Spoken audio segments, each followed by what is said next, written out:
കെട്ട് നമ്മൾ പല ഫാബ്രിക്കിലും പല പ്രിന്റ്സിലും കണ്ടിട്ടുണ്ട്. ഈ ഒരു ഐറ്റം നമ്മൾ ലോഞ്ച് ചെയ്തപ്പോൾ ഭയങ്കര റെസ്പോൺസ് ആയിരുന്നു. എല്ലാവർക്കും ഫേവറേറ്റ് ആയിട്ടുള്ളൊരു ഇതാണ് ഹാൻഡ് വർക്ക് വരുന്നത് ആലിയ കട്ടിൽ. അതും ഈ ഒരു പാറ്റേണിൽ നമ്മൾ റെയർ ഷെയ്ഡ്സ് ആണ് ഇൻക്ലൂഡ് ചെയ്തിരിക്കുന്നത്. ഇതിന് മുന്നേ നമ്മളിത് കൊണ്ടുവന്നപ്പോൾ 3/4 സ്ലീവ്സ് ആയിരുന്നു കൊണ്ടുവന്നത്. ഇത്തവണ നമ്മൾ ഫുൾ സ്ലീവ്സ് ആണ് ലോഞ്ച് ചെയ്യുന്നത്. കുറേ കളേഴ്സ് ഉണ്ട്, നമുക്ക് ഓരോ കളേഴ്സ് ആണ്. ഫസ്റ്റ് കളർ ഷെയ്ഡ് വന്നിരിക്കുന്നത് ഞാൻ വെയർ ചെയ്തിരിക്കുന്ന സെയിം ഷെയ്ഡാണ്, ലാവൻഡർ ബ്ലൂ ഷെയ്ഡാണ് വന്നിരിക്കുന്നത്. ഇങ്ങനെയാണ് ഇതിൻ്റെ ഒരു ഫുൾ വ്യൂ വരുന്നത്. ആലിയ കട്ടാണ് നമ്മൾ ഫ്രണ്ടിലേക്ക് കൊടുത്തിരിക്കുന്നത്. പ്ലീറ്റ്സ് അറേഞ്ച് ചെയ്തിട്ടുണ്ട്. ബാക്ക് പോർഷൻ പ്ലെയിൻ എയിലൈനാണ് വന്നിരിക്കുന്നത്. ക്യാമറയിലേക്ക് ഇത് ചിലപ്പോൾ ഒരു ബ്ലൂയിഷ് ടോണിലേക്കായിരിക്കും കാണിക്കുന്നത്, ബട്ട് ഇൻ റിയൽ ഇതൊരു ലാവൻഡർ ഷെയ്ഡിൽ വരുന്നൊരു ഷെയ്ഡാണ്. നല്ലൊരു അടിപൊളി പാറ്റേൺ ആണ്. ഫുൾ സ്ലീവ്സ് ആണ് വരുന്നത്. ലൈനിങ് അറ്റാച്ച്ഡ് ആണ്. ഫ്രണ്ട് പോർഷനിലാണ് നമ്മൾ ഹാൻഡ് വർക്ക് കൊടുത്തിരിക്കുന്നത്. ഡോറീസ് കൊടുത്തിട്ടുണ്ട്. ടൈ ചെയ്ത് നമുക്ക് കെട്ടാൻ പറ്റും.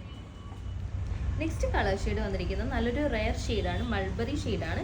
പിങ്കിൻ്റെ തന്നെ കളർ ഷെയ്ഡുകളിൽ നല്ലൊരു അടിപൊളിയായിട്ടുള്ള കളർ വേരിയൻ്റ് ആണ്. ഇതിൻ്റെ ഹാൻഡ് വർക്ക് വരുന്നത് ഇങ്ങനെയാണ്. ഹെവി ആയിട്ടുള്ള ഹാൻഡ് വർക്കാണ്. സ്കാറ്റർ ചെയ്താണ് നമ്മൾ വർക്ക് കൊടുത്തിരിക്കുന്നത്. നല്ല കട്ട് ബീഡ്സിൻ്റെ വർക്കാണ് കൊടുത്തിരിക്കുന്നത്. ഫുൾ സ്ലീവ്സ് ആണ്. ഇങ്ങനെയാണ് ഇതിൻ്റെ ഒരു ഫുൾ വ്യൂ വരുന്നത്. ഫ്രണ്ട് പോർഷൻ ആലിയ കട്ടാണ്. പ്ലീറ്റ്സ് നമ്മൾ കൊടുത്തിട്ടുണ്ട്. ബാക്ക് പോർഷൻ പ്ലെയിൻ എയർലൈൻ ആണ്, എങ്കിലും ഇത് 2 പീസ് ആയിട്ടാണ് നമ്മൾ സ്റ്റിച്ച് ചെയ്തിരിക്കുന്നത്. ഡോറീസ് അറ്റാച്ച്ഡ് ആണ്. ഷേപ്പ് അനുസരിച്ച് നിങ്ങൾക്ക് വേറെ. നെക്സ്റ്റ് കളർ ഷെയ്ഡ് വന്നിരിക്കുന്നത് നല്ലൊരു മിൻറ്റ് ബ്ലൂ ഷെയ്ഡാണ്. ഇങ്ങനെയാണ് ഇതിൻ്റെ ഫുൾ വ്യൂ വരുന്നത്. ടോപ്പിൻ്റെ ലെങ്ത് 47 ആണ്. സ്ലീവ് ലെങ്ത് 23 ആണ്. അടിപൊളി പാറ്റേൺ ആണ്. നമുക്കൊരു പാർട്ടി വെയർ ഒക്കെ ആയിട്ട് വേണമെങ്കിൽ സ്റ്റൈൽ ചെയ്യാം. സിമ്പിൾ ആയിരിക്കണം, at the same time elegant ആയിരിക്കണം. അങ്ങനെയാണെങ്കിൽ നിങ്ങൾക്ക് ഇങ്ങനെയുള്ളൊരു പാറ്റേൺ ഒക്കെ ചൂസ് ചെയ്ത് കഴിഞ്ഞാൽ കംഫർട്ടബിളും ആണ്, സ്റ്റൈലിഷും ആണ്. ഇങ്ങനെയാണ് ഇതിൻ്റെ ഒരു ഫുൾ വ്യൂ വരുന്നത്. നെക്സ്റ്റ് കളർ ഷെയ്ഡ് വന്നിരിക്കുന്നത് നല്ലൊരു ഗ്രീൻ ഷെയ്ഡാണ്. പേസ്റ്റൽ ഗ്രീൻ ടോൺ ആണ് വന്നിരിക്കുന്നത്. ഇങ്ങനെയാണ് ഒരു ഫുൾ വ്യൂ വരുന്നത്. ആലിയ കട്ട് പാറ്റേൺ ആണ്. ഹാൻഡ് വർക്ക് നമ്മൾ കൊടുത്തിട്ടുണ്ട്. ബാക്കിൽ പ്ലെയിൻ എയർലൈൻ ആണ്. ഫുൾ സ്ലീവ്സ് ആണ് പാറ്റേൺ വന്നിരിക്കുന്നത്. ഇപ്പോൾ ഫംഗ്ഷൻസ് ഒക്കെ ഉള്ള ടൈമാണ്. സോ ഒരു ഫാമിലി ഫംഗ്ഷൻ ഒക്കെ ആണെങ്കിൽ ഇതിൻ്റെ പല കളർ ഷെയ്ഡ്സ് നിങ്ങൾ എടുത്തിടുവാണെങ്കിൽ കാണാൻ നല്ല ഭംഗിയായിരിക്കും. അതിനൊക്കെ പറ്റിയൊരു ഐറ്റമാണ്. എല്ലാ കളേഴ്സും അടിപൊളിയാണ് ഇതിൽ. ഇങ്ങനെയാണ് ഇതിൻ്റെ ഒരു ഹാൻഡ് വർക്കിൻ്റെ ക്ലോസ് വരുന്നത്. നെക്സ്റ്റ് കളറാണ്.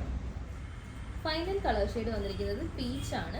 ലൈറ്റ് ഷെയ്ഡ് ആണ് വന്നിരിക്കുന്നത്. അടിപൊളി പാറ്റേൺ ആണ്. 699 റേറ്റ് ആണ് വരുന്നത്. മീഡിയം ടു XXL സൈസസ് നമുക്ക് അവൈലബിൾ ആണ്. ഒരു ഷെയ്ഡ് കിട്ടിയില്ലെങ്കിൽ നിങ്ങൾ വിഷമിക്കേണ്ട. ഇതിൻ്റെ എല്ലാ ഷെയ്ഡ്സും അടിപൊളിയാണ്. സോ ഒരു ഷെയ്ഡ് കിട്ടാത്തൊരു വേറൊരു ഷെയ്ഡ് ചൂസ് ചെയ്യുക. എല്ലാ അടിപൊളി ഷെയ്ഡ്സ് ആണ് ഇതിൽ വന്നിരിക്കുന്നത്. റേറ്റ് ആണെങ്കിൽ ഭയങ്കര അഫോർഡബിൾ ആണ്. നമ്മൾ ഫുൾ സ്ലീവ്സ് ആണ് കൊടുത്തിരിക്കുന്നത്. ലൈനിങ് അറ്റാച്ച്ഡ് ആണ്. ക്രേപ്പ് ലൈനിങ് ആണ് കൊടുത്തിരിക്കുന്നത്. ഇതിൻ്റെ കോഡും ഡീറ്റെയിൽസും എല്ലാം നമ്മൾ കമൻറ്റ് ബോക്സിൽ പിൻ ചെയ്യുന്നുണ്ടാവും. നിങ്ങൾക്ക് വെബ്സൈറ്റ് ത്രൂ പർച്ചേസ് ചെയ്യാം. വാട്സപ്പ് ത്രൂ ഇൻസ്റ്റഗ്രാം വഴിയോ നിങ്ങൾക്ക് പർച്ചേസ് ചെയ്യാം. നമ്മുടെ വാട്സപ്പ് ഇൻസ്റ്റാഗ്രാം ഓർഡേഴ്സ് വരുന്നത് 10 to 5:30 ആണ്. അതിന് ശേഷം വരുന്ന ഓർഡേഴ്സ് നിങ്ങൾ അജൻസി ആണെങ്കിൽ വെബ്സൈറ്റ് ത്രൂ